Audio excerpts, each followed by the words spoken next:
ब्राह्मण बालक था जो बनारस से पढ़कर घर लौटा। पिताजी ने उससे पूछा, पढ़कर के आ गए हो?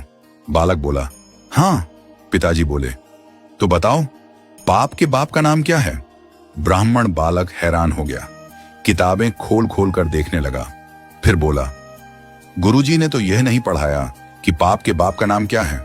पिताजी ने कहा, तो जाओ अपने गुरु से पूछ कर आओ या स्वयं ढूंढ कर आओ, और जब तक तुम्हें पाप के बाप का उत्तर न मिल जाए घर मत आना। ब्राह्मण बालक बेचारा घूमता रहा, सबसे पूछता रहा, पर किसी से भी संतोषजनक उत्तर नहीं मिला। इसी खोज में वह एक सुंदर से घर में पहुंचा। बाहर गौ माता बैठी थी, तुलसी का पौधा लगा था।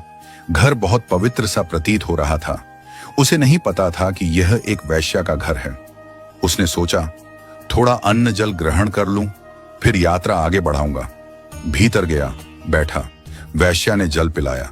जल पीने के बाद बालक ने पूछा, देवी, आप कोई वैष्णव भक्त हैं?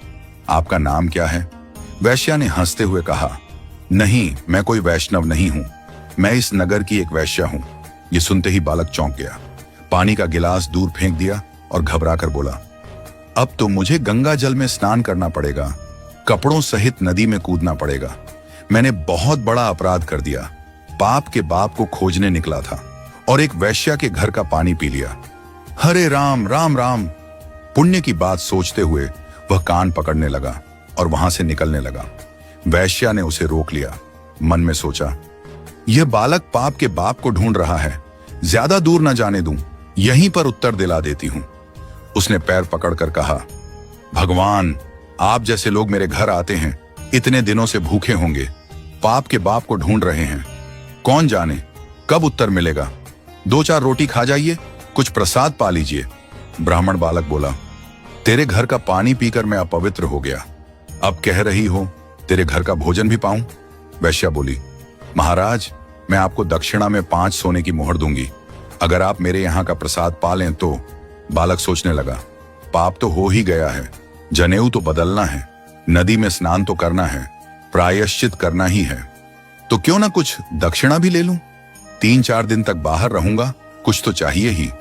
वैश्या ने रोटी बनाकर थाली में रख दी। बालक जैसे ही खाने बैठा, वैश्या ने उसका हाथ पकड़ लिया और बोली, महाराज, मेरा मन है कि मैं अपने हाथ से आपको खिला दूं, और यदि आप ऐसा करेंगे तो 5 की जगह 15 सोने की मोहर दक्षिणा में दूंगी। बालक ने कुछ सोचकर मुंह खोल दिया, ठीक है, खिला दो। वैश्या ने कौर हाथ में लिया और जैसे ही भोजन देने लगी बोली, महाराज, एक बात याद रखना, पिताजी को जाकर कह दीजिएगा, पाप के बाप का नाम लोभ है। फिर उसने आगे कहा, आप तो मेरे घर का जल पीना भी पसंद नहीं कर रहे थे, फिर मेरे हाथ की बनी रोटी कैसे खा ली? मेरे हाथ से भोजन कैसे ले लिया?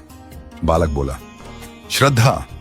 वैश्या बोली, नहीं महाराज, झूठ मत बोलिए, यह सब आपने दक्षिणा के लोभ में किया।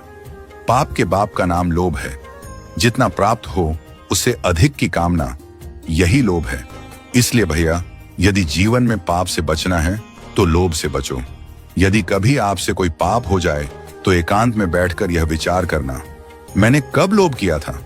आपको उत्तर मिल जाएगा। बिना लोभ के कोई पाप नहीं होता।